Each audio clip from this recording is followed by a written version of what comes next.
Assalamualaikum warahmatullahi wabarakatuh dan salam sejahtera. Apa khabar semua? Saya harap kamu semua dalam keadaan sihat. Hari ini kita teruskan PDP bagi kursus elektronik sirkuit untuk topik yang kedua, iaitu osilator.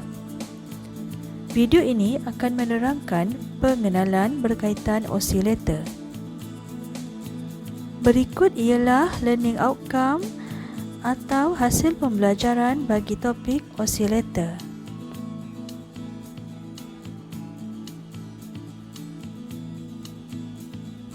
Apa itu osilator? Osilator ialah litar yang menukarkan DC power kepada AC power pada frekuensi dan amplitude yang tertentu tanpa sebarang isyarat masukan dari luar. Antara aplikasi osilator ialah komputer, radio, perubatan, telefon, peralatan di makmal dan sebagainya. Berikut ialah blok diagram bagi osilator. Blok diagram osilator terdiri daripada dua bahagian yang utama, iaitu bahagian yang pertama ialah amplifier sirkuit dan bahagian yang kedua ialah feedback network.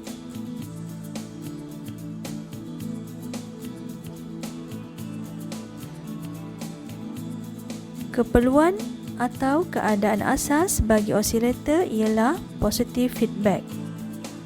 Apa itu positive feedback? Positive feedback ialah keadaan di mana isyarat voltan atau arus feedback sama fasa dengan isyarat voltan masukan. Keadaan positive feedback ini boleh dinyatakan dalam dua keadaan, iaitu yang pertama, anjakan fasa 0 darjah dan yang kedua ialah anjakan fasa 360 darjah. Kedua-dua keadaan ini akan menghasilkan isyarat voltan masukan sefasa dengan voltan feedback. Anjakan fasa 0 darjah bermaksud voltan keluaran op-amp fasa gelombangnya adalah sama dengan voltan masukan. Begitu juga pada bahagian feedback network. Fasa gelombang pada bahagian masukan feedback network adalah sama dengan gelombang pada bahagian keluaran feedback network.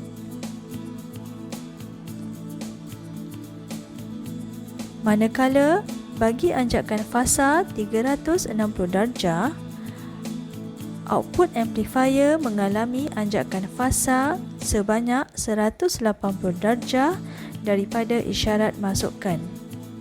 Seterusnya, isyarat ini akan mengalami anjakan fasa 180 darjah sekali lagi pada bahagian feedback network.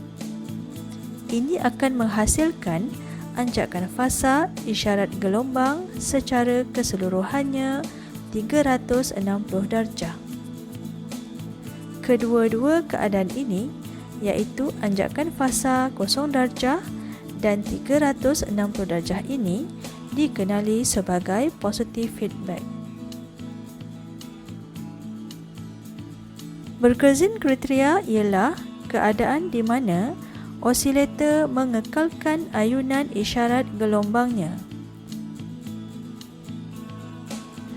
Terdapat dua keadaan berkezin kriteria yang osilator perlu penuhi untuk mengekalkan ayunan frekuensi gelombang, iaitu yang pertama, anjakan fasa isyarat gelombang yang melalui amplifier dan feedback network mestilah 0 darjah atau 360 darjah. Keadaan yang kedua, gandaan voltan gelung tertutup mestilah sama dengan 1.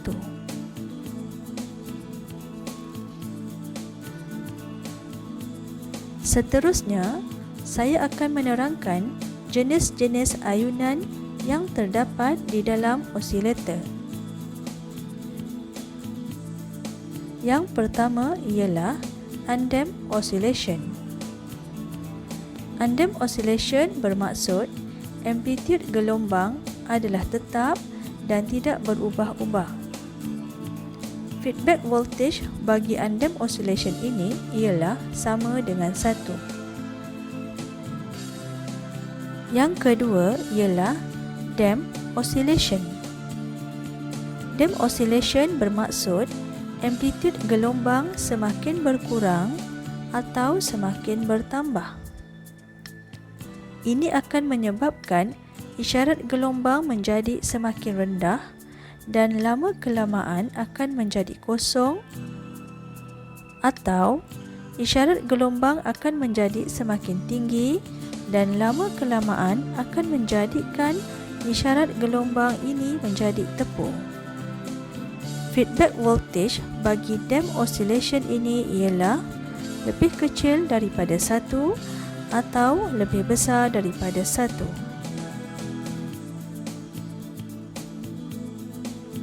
Seterusnya, saya akan menerangkan berkenaan jenis-jenis osilator.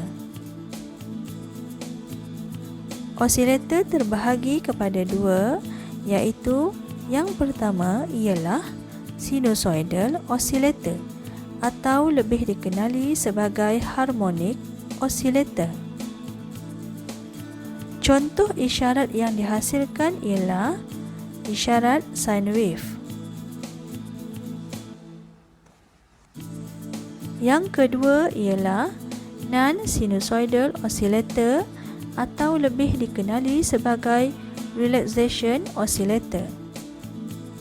Contoh isyarat gelombang yang dihasilkan oleh osilator ini ialah triangle wave, square wave atau semua jenis isyarat selain daripada sine wave. Sinusoidal oscillator pula terbahagi kepada 3 jenis. Yang pertama ialah LC oscillator. Terdapat 3 jenis LC oscillator, iaitu Hartley oscillator, Colpitts oscillator dan Armstrong oscillator. Yang kedua ialah RC oscillator. RC oscillator terdiri daripada phase shift oscillator. Yang ketiga ialah crystal oscillator. Apakah perbezaan di antara LC oscillator dan RC oscillator? Perbezaan yang pertama ialah LC oscillator menggunakan komponen induktor dan kapasitor untuk litar tangki, manakala RC oscillator menggunakan komponen perintang dan kapasitor untuk litar tangkinya. Perbezaan yang kedua ialah LC oscillator sesuai digunakan untuk frekuensi yang tinggi, iaitu radio frekuensi ataupun RF. Manakala RC oscillator pula sesuai digunakan untuk frekuensi yang rendah, iaitu audio frekuensi ataupun AF. Contoh osilator yang dikategorikan sebagai LC osilator ialah Hartley oscillator, Colpitts oscillator dan Armstrong oscillator. Manakala bagi RC oscillator pula ialah phase shift oscillator. Sekian pengenalan berkenaan osilator setakat ini. Semoga ianya bermanfaat kepada kamu semua. Sekian, terima kasih.